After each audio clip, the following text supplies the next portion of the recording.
himself to anyone and everyone, but he does reveal himself to souls who surrender unto him with love.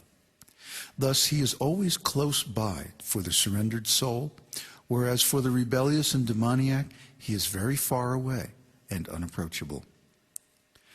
The impersonalists like to think that the terms nirguna, without qualities, referring to Brahman, and saguna, with qualities, referring to the Supreme Personality of Godhead, are synonymous with spiritual and material, respectively.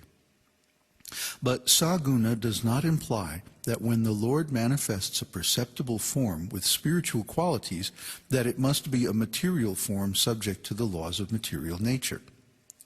His form is always manifested by his internal potency, and is therefore spiritual, eternal, and fully qualified with all the potencies of the Supreme Godhead.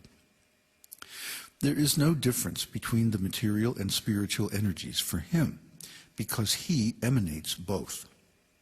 He is never under the influence of his energies at any time. Rather, he is the controller of all energies. We conditioned souls are under the influence of the material energy, but he controls the material energy. Therefore, he can use it for any purposes whatever, without being influenced by its qualities. In that sense, he is nirguna, or without qualities. His energies inherit their qualities from him, but he does not inherit their qualities. Nor does the Lord ever become formless. His impersonal aspect, the Brahman effulgence, is the spiritual radiance expanding like the rays of the sun from his beautiful transcendental form. The atheist king, Hiranyakashipu, asked his devotee son, Prahlad Maharaj, "Where is your God?" Prahlad innocently replied that God resides everywhere. Then the father challenged Prahlad whether his God was within the pillars of his palace. When the boy said yes, Hiranyakashipu angrily shattered a pillar with his sword, and the Lord instantly appeared as Nrsimhadev, the half-man, half-lion incarnation, killing the atheist king and saving his devotee, Prahlad. In one sense, the Lord is within everything. Through his inconceivable powers, he can appear anywhere to protect his pure devotees. Lord Nrsimha appeared from within the pillar by the desire of his devotee Prahlad. He creates everything by his different energies, and he can appear anywhere in his creation at any time. An atheist cannot make the Lord appear, but he can and will appear anywhere and everywhere to show mercy to his devotee. Bhagavad-gītā says, "I appear in my original form, millennium after millennium, to deliver the pious, to annihilate the miscreants, and to reestablish the principles of religion." Bhagavad-gītā 4:8. The Lord appears in order to protect his devotees and vanquish the atheists. Of course, he can vanquish the atheists with his potent energies and agents, but he descends as an incarnation because it pleases him to bless his devotees personally. In Brahma Samhita, it is said, "He is an undifferentiated entity, as there is no distinction between his potency and the possessor thereof. In his work of creation of millions of worlds, his potency remains inseparable from him. All the universes exist in him, yet simultaneously he is present in his fullness in every one of the atoms scattered throughout the universe. Such is the primeval Lord whom I adore." Brahma Samhita 5:35.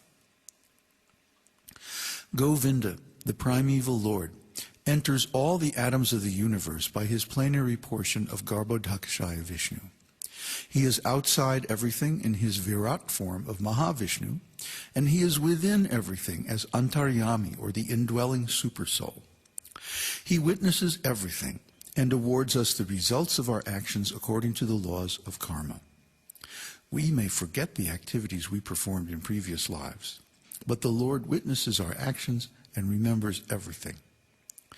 As long as we persist in trying to work for material enjoyment instead of serving him alone, The results of our actions manifest by his will, and we have to undergo the reactions.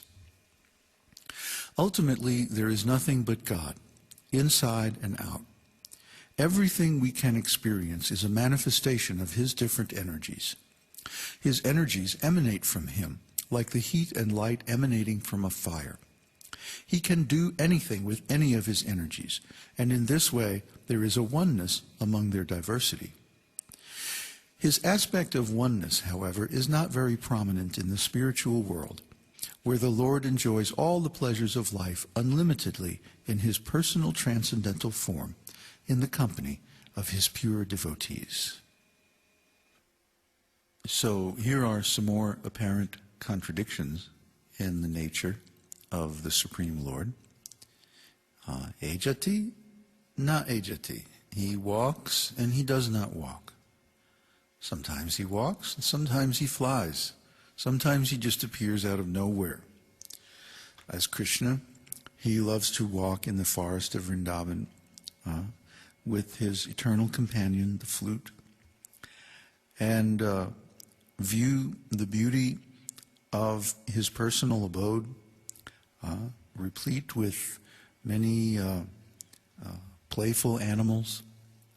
In the spiritual world, the animals aren't dangerous. The lions and tigers are friendly. They don't eat meat. They don't attack other living beings. They're not envious and violent like they are in this world. In the spiritual world, everything is full of love, full of consciousness, fully conscious, fully self-realized. So all the creatures of the